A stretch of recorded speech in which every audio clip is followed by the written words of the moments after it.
Hey Taurus, what is up, you guys? You are the second house, beautiful Taurus.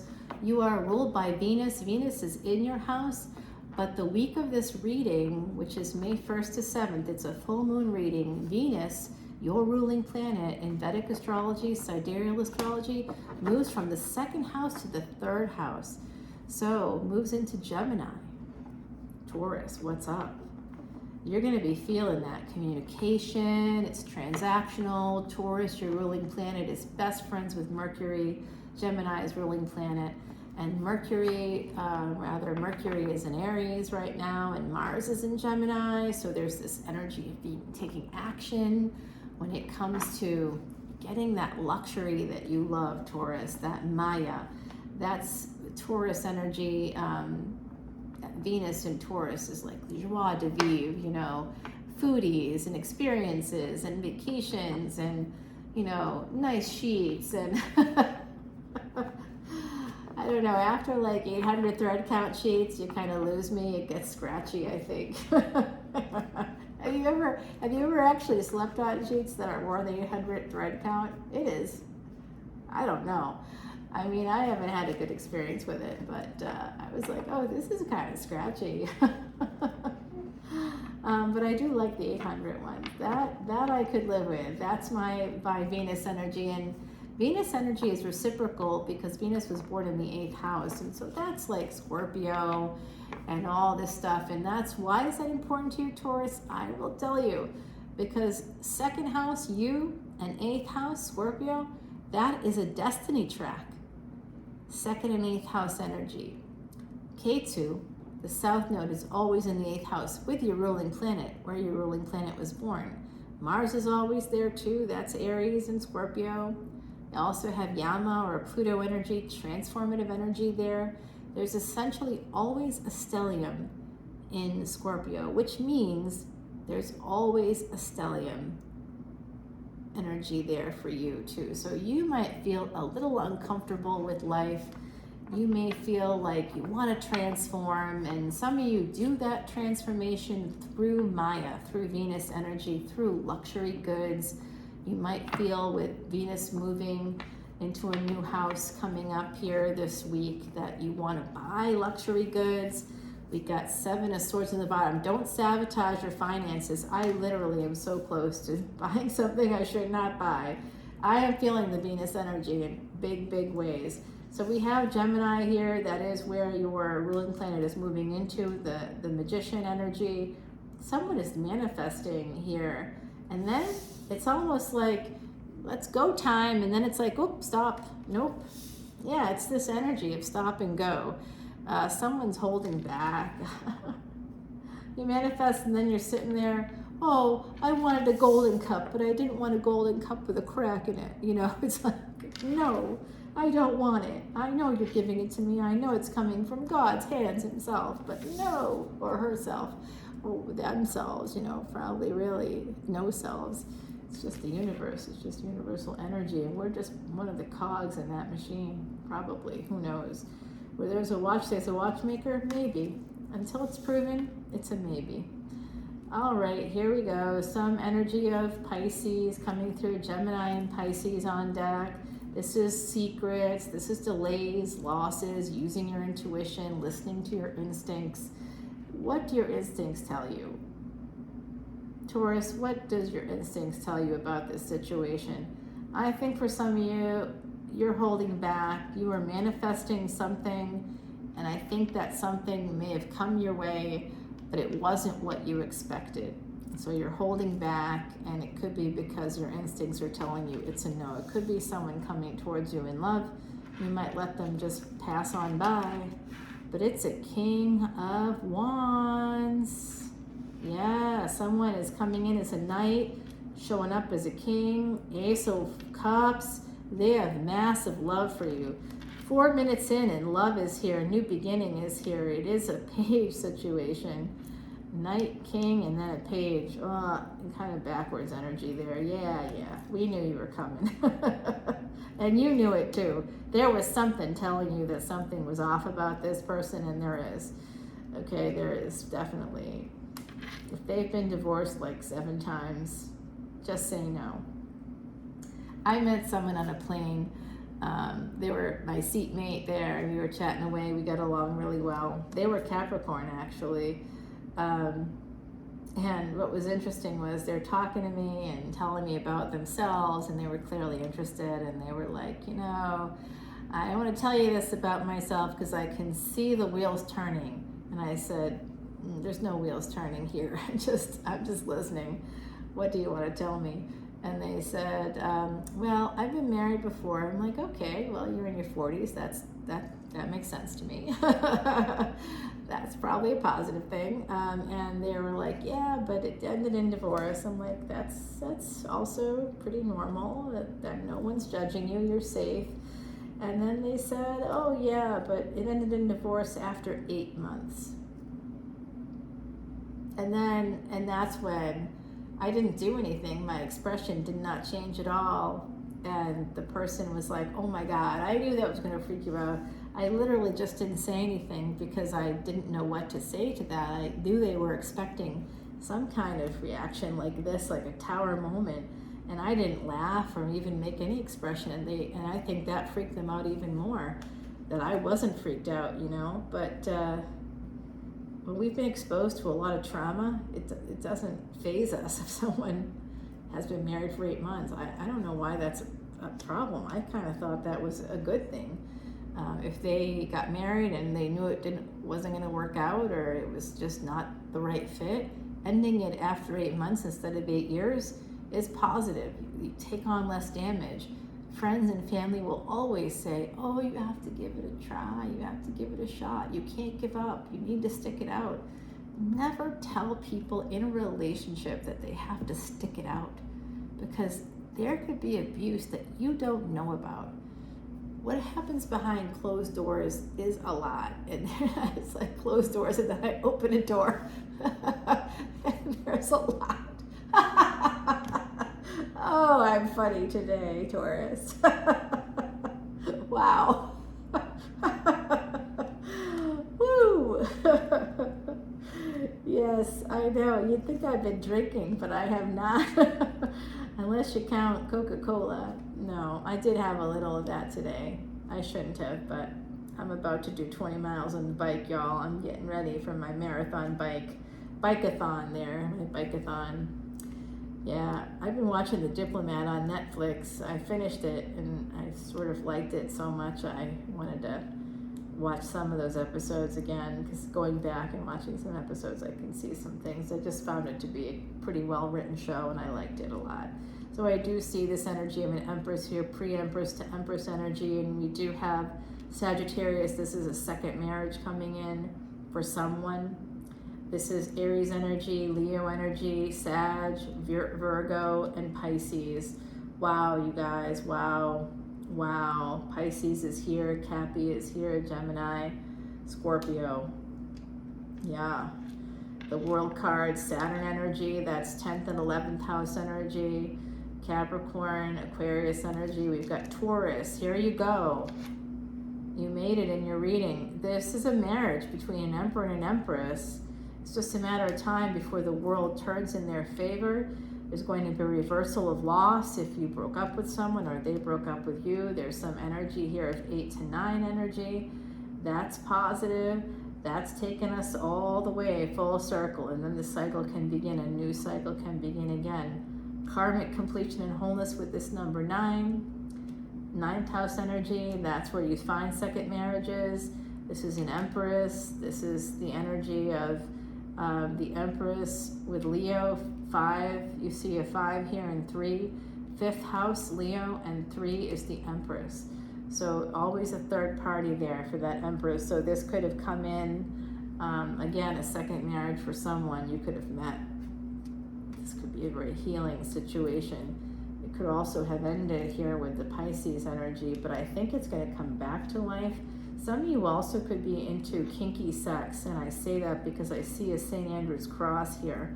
And so I think someone here is into, someone has a sex dungeon in their basement. Now, if y'all have that, you better put it in the comments below so I know that this is coming through in the reading, because that's unusual. I haven't seen that before. But I'm seeing it now, Taurus. Yes.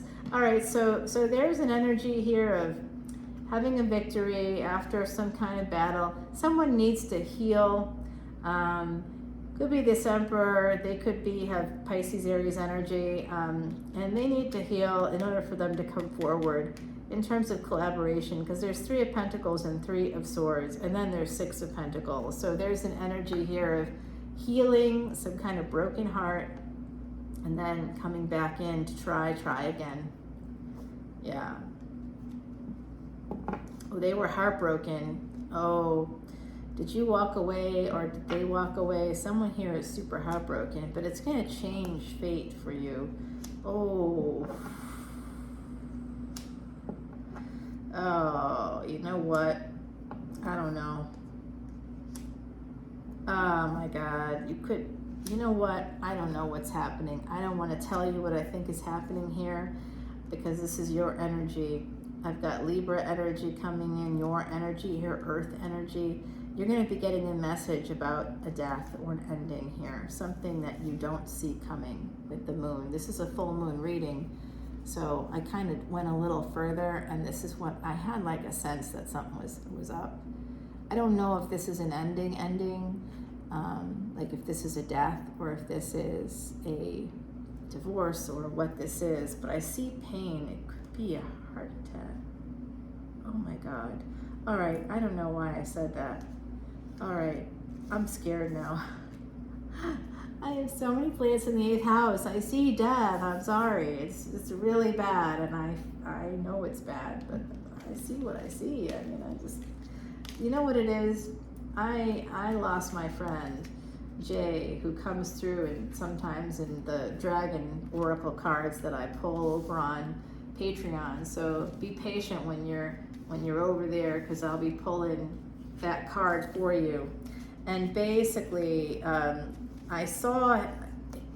didn't see his death because that was beyond my imagining. But on a Saturday, it was the 19th of November, and I was doing, remember the big weekend energy readings I used to do? I don't do them anymore, and this is why.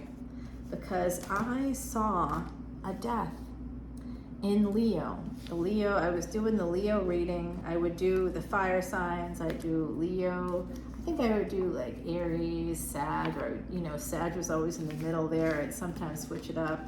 But I was doing the Leo part of the reading, and it was a separate reading from everybody else. And I'm sorry, y'all. I saw a death, and I said, oh, this could be, I like to sugarcoat things. Here in the South, we like things sweet.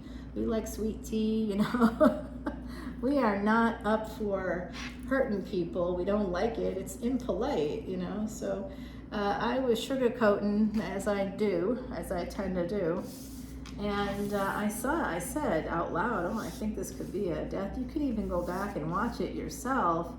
It would have been November, right around November, would have been posted November, might have been posted a few days after, because I found out about Jay's death.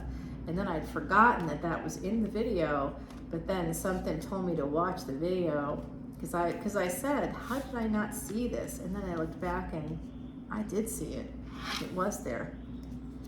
And because it was hit so close to home, I just haven't been able to bring myself to do that again. Okay, I do think that it could be the end of a marriage, could be a divorce. Thank goodness. That's sad too, but as long as it's not the end of a person, I think we can all feel pretty good about that. So I'm going to go ahead and clarify this. Yeah, so that's why I don't do big week energy anymore, even though I really enjoyed that. It was fun to do, and I got a lot of insights myself about what was happening coming up on the weekends. But I have to say, it did take up a lot of time, and I still do collective energy readings. I just do, like, I dropped a twin flame one this week, and a career and finance one, or finance and career, I forget what I named it now. But that one, I actually got some interesting reads there, you guys. If you're interested in investments or different, like, stocks or whatever, I actually got some stocks come out of that. Yeah, you guys got to go over. I mean, I got some good stuff. It really, like, specific stuff Not like, oh, invest in stocks or something, like specific companies. I'm not joking.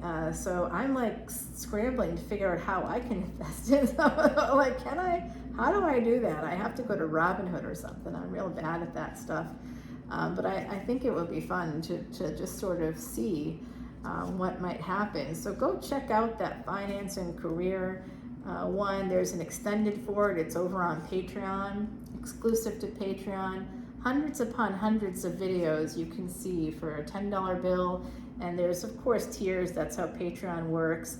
But if you come on over, it's not like I support a Vedic astrologer over there, and he goes from like $3 to $18. It's like a big jump. So you can start at $3. You don't really get anything for $3. For me, at $10, you get every individual extended reading for all the individual signs. It's great. And this weekend, to commemorate 1 year, there is a live event. I hold a live event every 4 to 6 weeks for my Patreon subscribers. And, you know, people can come, they don't have to come. It's totally casual. And basically, sometimes I've got a theme like Vedic Astrology, you know, 101 or whatever. Like, I do different things. But I do a messages from Spirit event twice a year. And there I'm bringing in people from the other side for sure. I'm going to give you a little preview of your extended here. I'm going to just put down a few cards over here, some bonus cards, and one more bonus card. I like to put one on the outside. All right, let's see. Two of Swords, someone is making a decision. This is a bit of an extended before we head over to the Patreon, to the other side I call it. That's Patreon for me. Before we head over there, it looks like someone's making a decision. They're holding on to something. They're holding on to a conflict. So this is an angry person. It's slowing down the energy. They might have a Scorpio moon. Yes, I'm hearing yes from the other side. Someone here possibly has a Scorpio moon that's holding on to a conflict. They don't know how to let go. They haven't processed how to process yet. They haven't been to a therapist, I think, and yeah. So there's going to be some clarity. Could be in the fall. That seems like a long wait for someone, but it does look like someone's deciding to get back together again. There's a decision in your favor. This is your energy, Knight of Pentacles, and slowly this is going to resolve whatever is happening for you. So we're going to take all of this and go over to the extended and continue it with Timothy Lance's Archeon deck here. Blessed by Marie Laveau, bought in a Marie Laveau shop. And here is our beautiful Heidi Messenger coming in with a message from my Tauruses out there. Look at you, Taurians. It's time for some Reiki healing. It's time to balance your chakras and balance that heart energy right there in the center. Your heart chakra is really popping out for me, as well as the third eye and crown chakra. So some of you may need to work on that. Number 33, this is about master teachers. Look, y'all, I'm going to take you over to Patreon right now. If you want to come on over with me, I'd love it, Taurus. I love you guys so much. Your beautiful energy, Venusian energy. Venus is a guru. That means a teacher. So when we have 33 here, master teacher, this is your energy coming through. So please come over to Patreon. I think there's going to be some healing energy there for you. I am an Asui Reiki master, by the way, and my lineage is direct from Mikao Asui.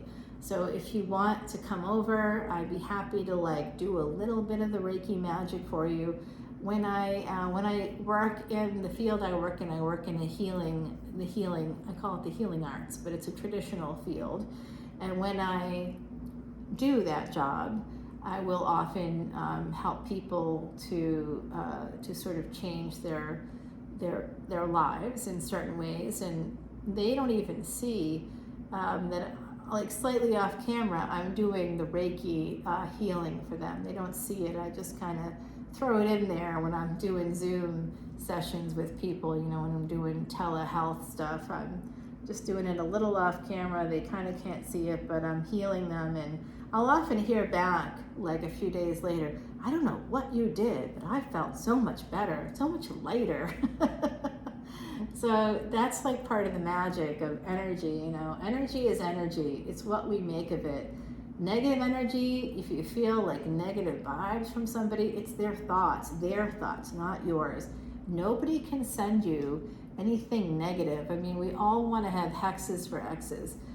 All the way. I had someone, a friend of me today, say, you know, he stole my, you know, my this, that, like all these things, and ex moved out. And she's like, I put hexes on all that stuff. A lifetime of diarrhea. I'm like, I don't think you could hex somebody with IBS. But anyway, you know, energy is energy. We should just keep it upbeat and positive as much as we can. And no matter what, when we feel negative energy come our way, just know that you can let all that negative energy just build up, because it will act as a springboard for your success. Energy is energy. It's what you make of it. Anybody can think negative thoughts about you. Send whatever the fuck you want my way, because I will take it and turn it into gold. I am an alchemist, lapis laxalis. I'll turn it into gold every day of the week. Let's go. You know, that's the attitude I want you to have, Taurus.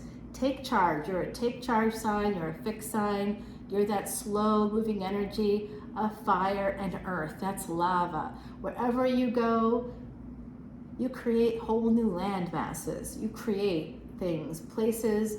I had one time a religious leader say to me, because I said, oh, how are you going to be buried? And I said, well, I won't be buried. I plan on being cremated. Oh, nothing grows from ash. I'm thinking, have you ever been to Hawaii? Like, it's all lava and ash, and it's like one of the greenest places on earth. It's one of the most abundant places on earth. Everything can grow in time, with water, with the earth's energy. Any negative can become positive. Any negative can become positive. Even if it's, you know, of course we don't want the death negatives to come through, and I'm certainly traumatized when I see a death in a reading, and then my friend, who was a Vedic Leo, dies the exact same day.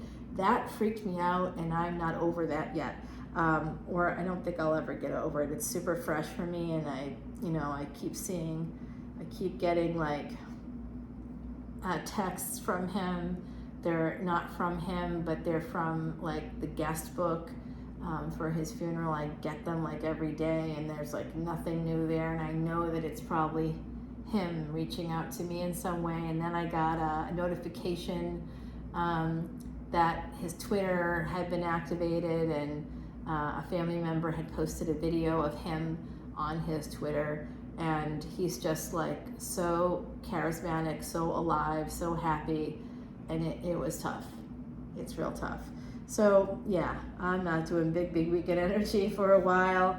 I don't want to predict any more of my friends or family members. What was that, y'all? Did you hear that? Is there a parade walking through tonight? You know what? Jazz Fest is starting. I'm doing this the first weekend of Jazz Fest. The second weekend, it's got Lizzo, I think. Oh, that's this weekend. It's got like Ed Sheeran is headlining, and we've got Lizzo, and we've got a bunch of great like local people too. And then the second weekend, we've got like Ludacris, Neo. Wu-Tang Clan is coming to Nolans, y'all. I mean, this is just going to be a rocking 2 weeks, and a lot of celebs are here in the quarter. And I'm like, hey, let's hang out. And we've been like running into each other, and it's kind of cool. I get to see some of my old life, you know, again. It's kind of nice. I like it. I love living here. I'll live here until I freaking die. I'm not kidding. I live and die in the 8th house. Bring it. All right, everybody. I love you guys, Taurus, and I will see you on the other side. I mean, Patreon, that too. Love you. Bye.